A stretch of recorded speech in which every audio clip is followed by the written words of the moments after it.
Assalamualaikum warahmatullahi wabarakatuh. Untuk hari ini saya akan melanjutkan mata kuliah Matematika Ekonomi, di mana saya akan menjelaskan lanjutan dari materi sebelumnya, yaitu fungsi biaya, fungsi anggaran, sama titik pulang pokok. Untuk hari ini saya lanjutkan ke fungsi anggaran, ya, yaitu fungsi anggaran di dalam hal ini berkaitan nerapan dari ekonomi mikro, di mana sebelumnya yang berkaitan dengan fungsi permintaan sama fungsi penawaran. Untuk hari ini adalah fungsi anggaran. Apa sih yang dimaksud dengan fungsi anggaran? Fungsi anggaran ini ada dua teori. Yang pertama adalah ada teori produksi, ada teori konsumsi. Kalau teori produksi berarti dari produsennya, kalau teori konsumsi berarti dari konsumennya. Pada teori produksi atau fungsi anggaran itu mencerminkan batas maksimum kemampuan seseorang produsen membeli dua macam input atau lebih. Ya, jadi dari ada teori produksi, kemudian ada teori konsumsi. Ya, jadi konsumsi ini konsumsi ini dari produsennya yang menghasilkan barang, ini dari konsumennya yang membeli barang, ya, konsumen. Dari teori konsumsi konsumen, teori produksi adalah produsen ini, di dalam hal ini adalah mencerminkan batas maksimum kemampuan seorang produsen untuk membeli dua macam input. Input itu apa? Input itu sama dengan masukan atau sama dengan faktor produksi. Hasilnya nanti namanya output. Output itu adalah sama dengan keluaran atau sama dengan hasil produksi. Sehingga di sini contohnya hanya ada dua macam barang, atau dalam ini adalah ada dua macam input atau lebih berkenaan dengan jumlah dana yang tersedia dan harga masing-masing masukan atau inputnya.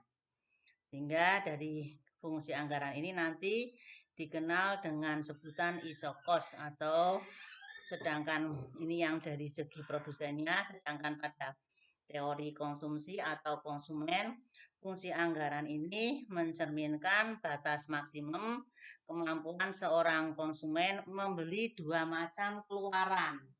Kalau ini tadi input, masukan, maka konsumen adalah keluaran atau hasil produksi yang mencerminkan batas maksimum kemampuan seorang konsumen membeli dua macam barang atau keluaran tadi, dengan berkenaan dengan jumlah pendapatannya dan harga masing-masing keluaran.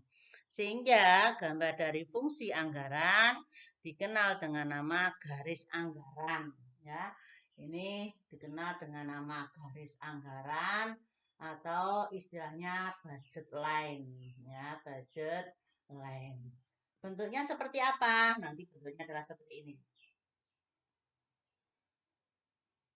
Nah, jadi nanti dicontohkan ada barang Y, ada barang X. Ini berkaitan kalau dari segi produsen berkaitan dengan pendapatan untuk membeli dua macam input atau keluar masukan. Sedangkan dari segi konsumen adalah mencerminkan kemampuan konsumen membeli dua macam keluaran yang berkenaan dengan jumlah pendapatan dan harga dari masing-masing keluarannya atau outputnya.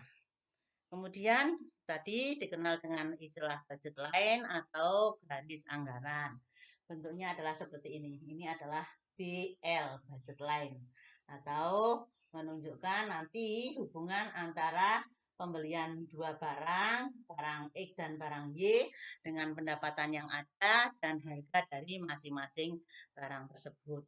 Ya, secara umum dituliskan bahwa fungsi anggaran atau budget lain tadi, ya, yaitu sama dengan M itu adalah pendapatan dilihat dari produsen maupun konsumen. X itu nanti kuantitasnya berapa, kalikan harga X-nya, ditambah Y, nanti kuantitasnya berapa, dikalikan dengan harga barang Y-nya.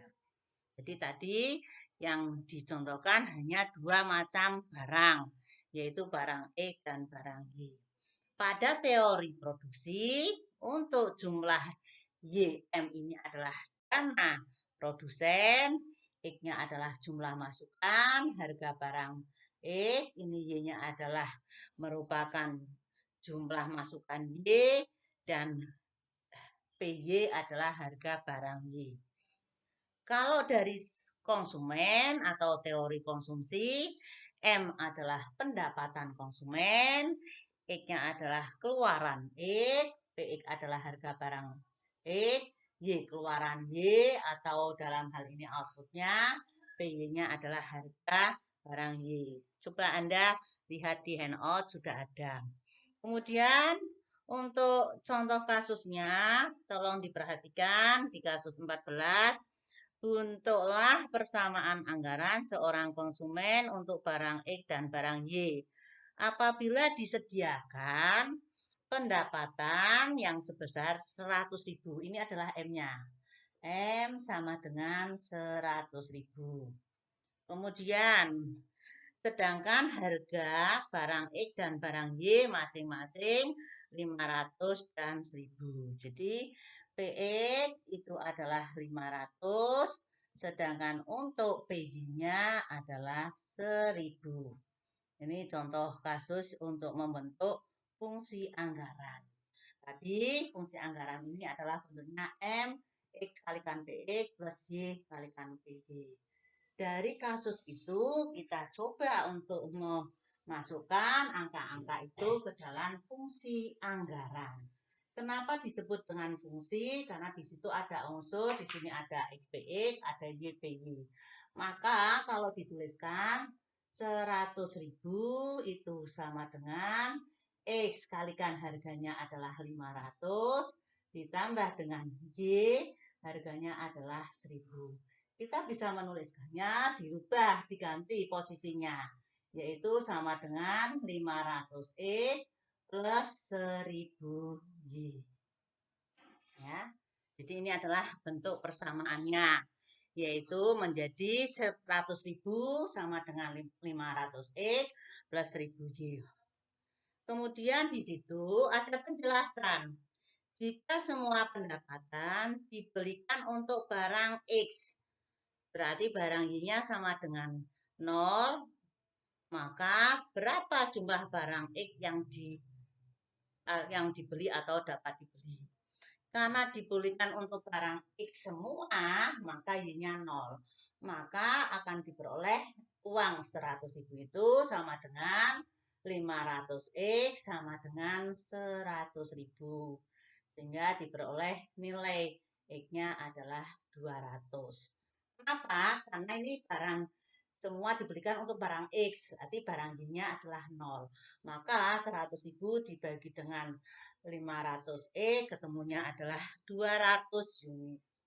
Ini yang pertama.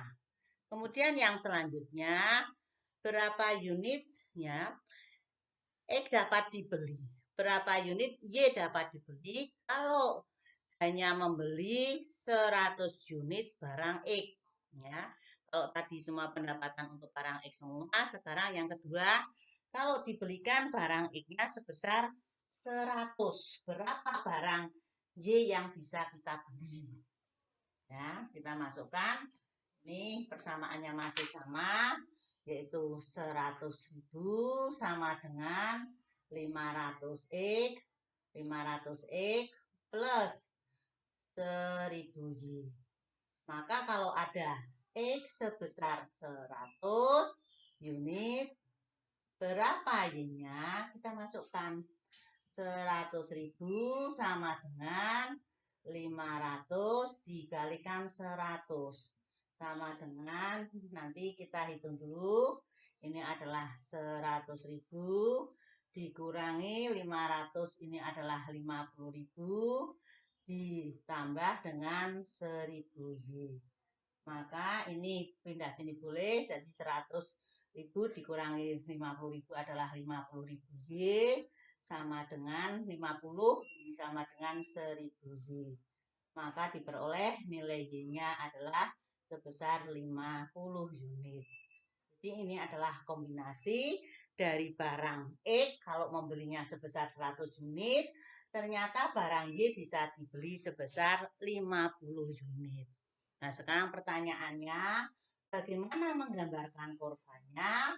Maka dari persamaan yang ini, kita akan mencoba untuk menggambarkan kurvanya. Dengan cara apa? Dengan cara penggal. Jadi dengan cara penggal kita akan mencoba menggambarkan kombinasinya, ternyata barang X-nya adalah 100 unit, barang Y-nya adalah 50 unit. Jadi dari persamaan ini kita mencoba menggambarkan kurvanya. Yang pertama di sini adalah nilainya.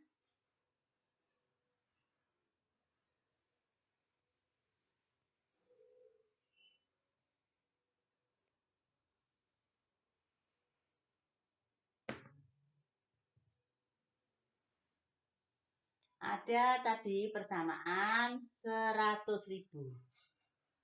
sama dengan 500X plus 1000 Y.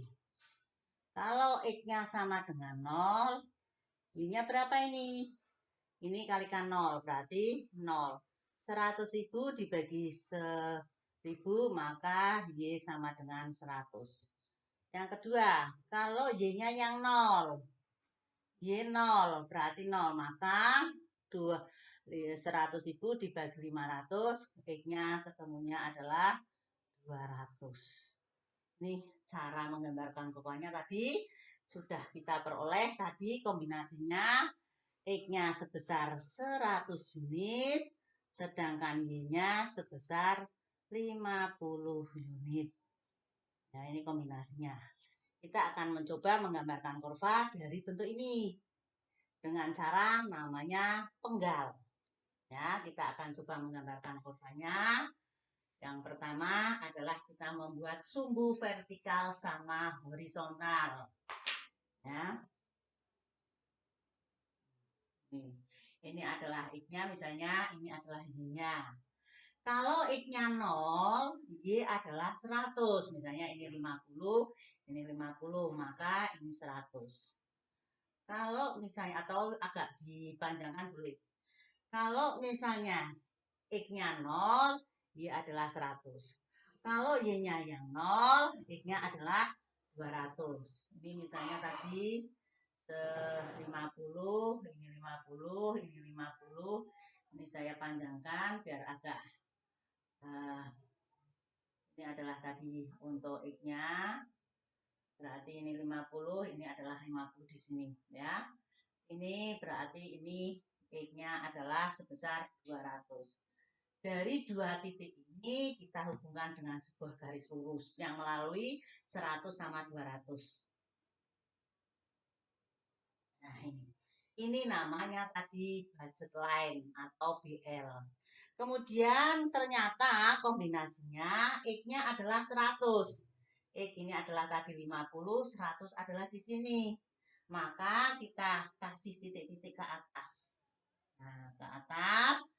Dan ternyata bahwa dari titik-titik ini kita ke samping, diperoleh nilai untuk yang variabel yang barang X-nya adalah tadi untuk X100, untuk Y-nya adalah 50. Nah, persamaan ini adalah sama dengan 100.000 sama dengan 500X plus 1000 Y. Mana kombinasi dengan barang X dibeli 100 unit, ternyata barang Y-nya adalah 50 unit. Ini namanya budget line. Ya, jadi ini adalah contoh yang berkaitan dengan fungsi anggaran. Ini adalah gambarnya seperti itu. Ya, untuk selanjutnya ini tolong dipahami, ada di handout, nanti dilihat bagaimana cara menggambar kurvanya. Dari 100.000 sama dengan 5 ini dibuat penggal. Kalau X-nya 0, Y-nya berapa? Kalau Y-nya 0, X-nya ini gambar kurvanya. Untuk selanjutnya adalah fungsi konsumsi, fungsi tabungan, dan angka pengganda. Dalam penerapan ekonomi makro ini, maka nanti ini kalau ini masuk yang fungsi anggaran adalah penerapan ekonomi mikro, maka untuk yang fungsi konsumsi, fungsi tabungan, dan angka pengganda adalah penerapan ekonomi makro. Ya, di mana dalam ekonomi makro pendapatan itu hanya dibuat persamaan, yang sebagian adalah untuk dikonsumsi, sebagian adalah untuk ditabung. Ini adalah fungsi konsumsi, fungsi saving atau tabungan, dan angka pengganda atau multiplier atau menggunakan notasi pakainya K. Ya, fungsi konsumsi ternyata dalam ekonomi makro ini kaitannya dengan pendapatan. Pendapatan itu digunakan untuk konsumsi sebagian besar dan untuk ditabung atau S. Y sama dengan C plus S. Ya. Kalau misalnya hanya Y sama dengan C, berarti semua pendapatan itu dikonsumsikan. Berarti tabungan sama dengan 0. Ya, jadi ini biasanya bahwa semakin kita misalnya semakin besar pendapatan, maka biasanya konsumsi juga akan mengikuti. Hubungan antara tabungan dan konsumsi nanti hubungannya dengan Y bagaimana? Atau kalau Y-nya naik, maka konsumsi juga naik, tabungan juga akan naik. Kalau Y-nya turun, konsumsi turun, S juga akan turun. Itu konsepnya. Tetapi dalam realitas mungkin tidak seperti itu, ya. Jadi ini berkaitan dengan fungsi konsumsi, fungsi saving, dan angka pengganda atau multiplier. Nah, sekarang untuk saya lanjutkan bahwa tadi hubungannya antara pendapatan dengan konsumsi adalah korelasinya positif. Semakin besar pendapatan, semakin besar konsumsi dan tabungan. Kemudian bahwa konsumsi tersebut ada istilah fungsi konsumsi. Fungsi konsumsi itu berarti mengandung unsur di situ adalah adanya konstanta dan ada sebuah koefisien, yaitu fungsi dari pendapatan. Di mana ada C0 konsumsi otonom, ada CY. Ini adalah konsumsi otonom. Apa sih konsumsi otonom? Yaitu besarnya konsumsi pada saat pendapatan sama dengan 0. Yang C ini adalah merupakan MPC atau marginal propensity to consume atau kecenderungan berkonsumsi. Semakin Y-nya semakin meningkat, maka MPC-nya akan semakin naik. Ya, ini berkaitan dengan fungsi dari konsumsi. Ada C0, yaitu pendapatan pada saat 0 itu sudah ada konsumsi. Contohnya bayi yang baru lahir itu sudah mengeluarkan untuk macam-macam, itu masuk ke konsumsi otonom. Atau mahasiswa yang belum bekerja tapi disekolahkan orang tua itu kan belum punya pendapatan, Y-nya sama dengan 0, itu masuk ke konsumsi otonom. Nah, kemudian yang C kecil ini adalah MPC atau kecenderungan berkonsumsi, yaitu delta C dibagi dengan delta Y. Semakin Y-nya naik, kecenderungan konsumsinya juga akan semakin naik. Ya, jadi istilahnya marginal propensity to consume. Itu adalah kalau dilihat ini adalah konstanta, ini adalah yang koefisien atau slope-nya atau kemiringannya atau lereng. Sehingga kalau dalam contoh gambarnya nanti digambarkan bahwa ini adalah misalnya kaitannya dengan nilai C dan Y-nya. Ini adalah Y, misalnya ini adalah C, maka bentuknya adalah misalnya ada gambar 45 derajat atau skalain. Nah, ini adalah C-nya. C sama dengan C0 plus CY. Ini adalah yang masuk C0-nya. Nah, ini C0-nya. Konsumsi O0. Nah, kemiringan itu adalah yang C-nya. Ya, ini adalah kalau di sini adalah perpotongan antara SL sama C itu adalah pada saat pendapatan semua pendapatan itu dikonsumsikan. Ini kemudian yang berikutnya ada fungsi tabungan. Kalau tadi ada fungsi konsumsi, fungsi tabungan juga sama, bahwa ini tadi pendapatan itu sebagian untuk konsumsi, sebagian besarnya dan untuk tabungan, maka S sama dengan fungsi juga dari atau menggunakan G, fungsi dari Y. Itu juga sama dengan S0 plus SY kecil, S-nya kecil. S0 plus SY. Nah, ini adalah tabungan otonom, yaitu besarnya tabungan pada saat pendapatan 0. Ya, sama seperti anak-anak pelajar yang belum punya pendapatan tapi disuruh nabung. Nah, yang ini adalah MPS, kecenderungan menabung, delta S dibagi dengan delta Y. Jadi nanti bahwa Y sama dengan C plus S, C-nya adalah ada C0 CY, S-nya ada S0 plus SY. Ini kalau di sini disebut MPS, maka nanti bahwa MPC ditambah dengan MPS itu sama dengan 1. Maka MPC sama dengan 1 min MPS. MPS itu sama dengan 1 min MPC. Nah, ini berkaitan dengan bahwa marginal profit itu konsum ditambah marginal profit itu save atau tabungan itu nilainya adalah 1.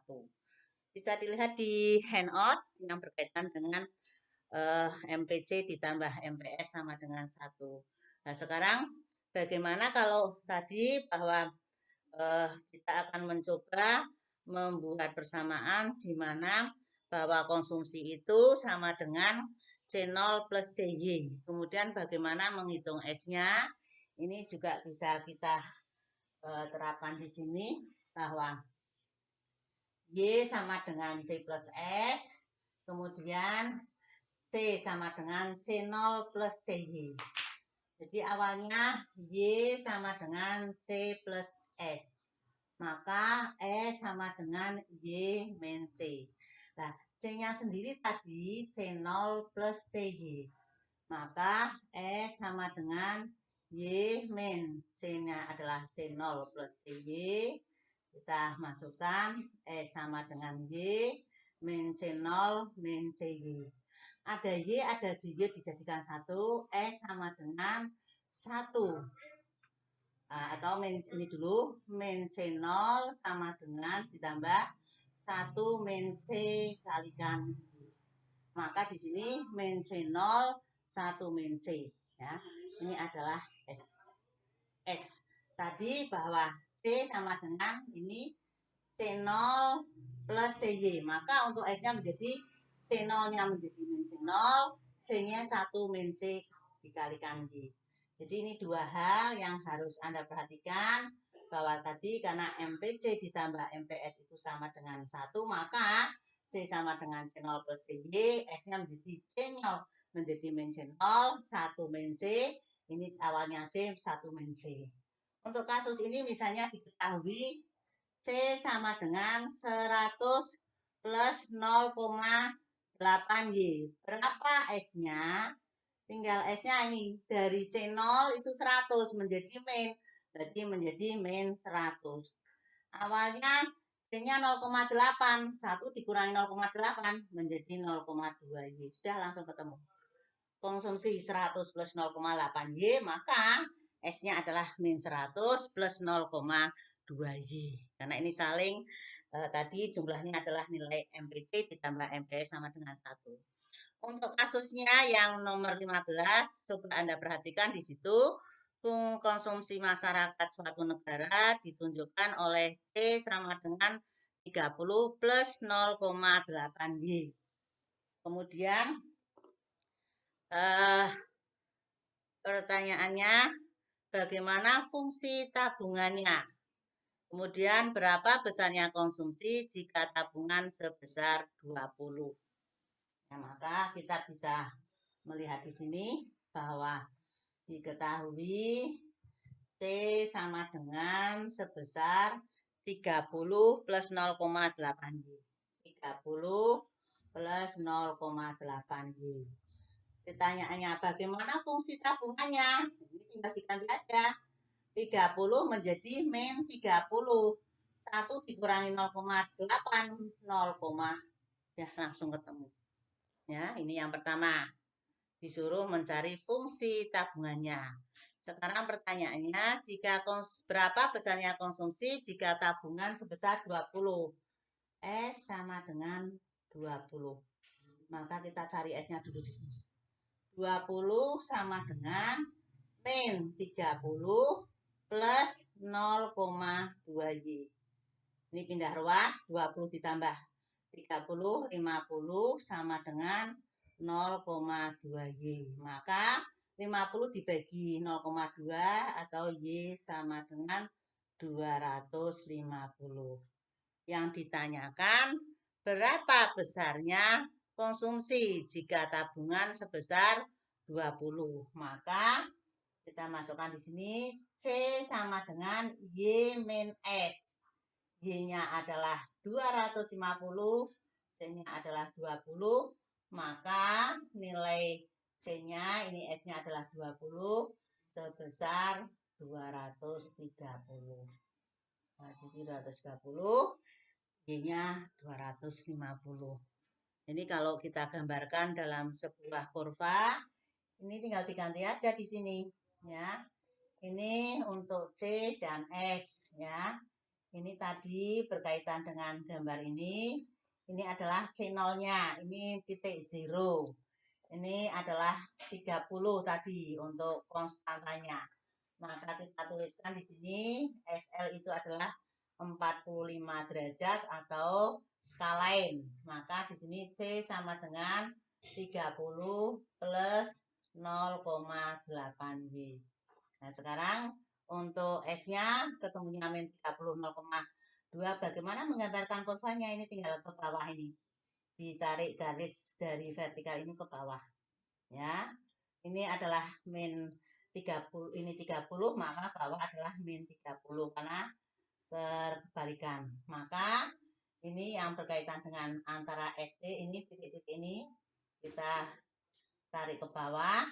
Maka untuk menggambarkan fungsi sampingnya dari titik yang min 30 ini melalui titik ini, karena titik ini adalah untuk S-nya, kita tarik garis yang melalui titik ini, kita akan menggambarkan fungsi sampingnya. Ini kemiringannya nggak sama, karena kalau yang awalnya C-nya 0,8, sedangkan S-nya hanya 0, ini adalah S, di mana min 30 plus 0,2 Y. Ya, jadi ini gambar kurva yang berkaitan dengan fungsi konsumsi sama fungsi tabungan. Maka di sini adalah kita peroleh nilainya adalah 250 untuk Y lah. Yang di sini berapa? Ini Y sama dengan C. Kalau kita hitung, angka yang dilalui oleh S itu adalah Y sama dengan C. Semua pendapatan itu dikonsumsikan. Karena S-nya sama dengan 0. Y sama dengan C, maka Y sama dengan 30 plus 0,8 Y. Pindah ruas. Y dikurangi 0,8 Y sama dengan 30. 0,2 Y sama dengan 30, maka Y-nya sama dengan 150. Nah, ini diletakkan di sini 150. Nah, ini pada saat pertama BIP semua pendapatan itu dikonsumsikan. Maka berarti ini S-nya sama dengan 0. Nah, ini berkaitan dengan fungsi konsumsi dan fungsi tabungan. Nah, sekarang bagaimana hubungannya dengan angka pengganda? Hubungannya dengan angka pengganda yaitu bahwa angka pengganda ini apabila terjadi perubahan pada variabel-variabel ekonomi, maka akan mengakibatkan adanya perubahan pada pendapatan nasional. Ya, untuk angka pengganda ini di contoh kasusnya adalah menggunakan notasi pakai K. K sama dengan 1 dibagi MPC. Ya, atau K, angka pengganda ini, angka pengganda itu diperoleh dari K sama dengan, ini menggunakan K, 1 dibagi dengan 1 min MPC, 1 min MPC. Tadi bawah 1 min MPC itu sama dengan MPS atau 1 dibagi MPS. Jadi nanti semakin besar MPC itu naik, maka K akan naik. Nah, jadi kalau MPC-nya itu semakin besar, K akan semakin besar. Itu hubungan antara fungsi konsumsi dan fungsi tabungan dilihat dari MPC dan MPS-nya. Untuk contohnya misalnya, diketahui MPC sebesar 0,5. Ya, MPC sama dengan 0,5. Maka K sama dengan 1 dikurangi 1, 0,5. 1 dibagi 0,5, ketemunya adalah 2. Nah, maka apabila dalam sebuah masyarakat ada investasi sebesar 100 miliar, kalau kecenderungan konsumsinya 0,5, maka nanti akan terjadi perubahan pendapatan, yaitu AK kalikan investasi. K-nya adalah 2, kalikan investasinya adalah 100 miliar, maka akan terjadi perubahan sebesar 200 miliar. Ini contoh ya. Jadi semakin besar angka pengganda, maka berarti pendapat K akan semakin besar. Nah, untuk contohnya ini saya contohkan apakah betul kalau misalnya MPC-nya semakin naik, maka angka pengganda akan semakin naik. Pada saat MPC 0,9, maka berarti MPS sama dengan 1 dikurangi 0,9, 0,1. Maka K sama dengan 1 dibagi 0,1, ketemunya adalah 10. Nah, ketemunya ini saya buat yang kecil dulu aja. MPS-nya yang kecil dulu pertama. MPS sama dengan 0,6. Ya, maka MPC sama dengan 0,6, MPS 0,4. Maka K sama dengan 1 dibagi 0,4, ketemunya 2,5. Sekarang kalau MPC-nya naik, MPC sama dengan 0,8. Maka MPS sama dengan 1 dibagi 0,8, 0,2. K sama dengan 1 dibagi 0,2, nah ini menjadi 5. Kemudian saya naikkan lagi, MPC sama dengan 0,9. Maka MPS-nya adalah 0,1. Maka K sama dengan 1 dibagi 0,1, ketemunya 10. Ini menunjukkan dari 2,5 kalau MPC-nya 0,6 menjadi 0,8 menjadi 5, naik lagi 0,9 MPC-nya, maka angka pengganda naik. Jadi apabila MPC naik, maka angka pengganda juga akan naik. Sehingga pada saat kasus sekarang ini, bagaimana pemerintah dengan adanya pembinaan itu biar kecenderungan konsumsi masyarakat itu naik. Sehingga dengan adanya konsumsi masyarakat naik, maka nanti angka pengganda akan naik. Ya, ini yang berkaitan dengan fungsi konsumsi, fungsi tabungan, dan angka pengganda. Saya kira untuk materi yang berkaitan dengan fungsi anggaran, kemudian fungsi konsumsi, fungsi tabungan, dan angka pengganda saya cukupkan. Nanti insya Allah minggu berikutnya saya akan menerangkan tentang pendapatan disposable yang berkaitan dengan adanya pajak sama transfer payment. Itu saja saya kira, tolong dipelajari handout-nya, dibuka kaitannya dengan yang sudah saya terangkan lewat video ini, mudah-mudahan bisa dipahami dan nanti kalau ujian bisa mengerjakan. Itu saja saya akhirin untuk pertemuan hari ini. Wassalamualaikum warahmatullahi wabarakatuh.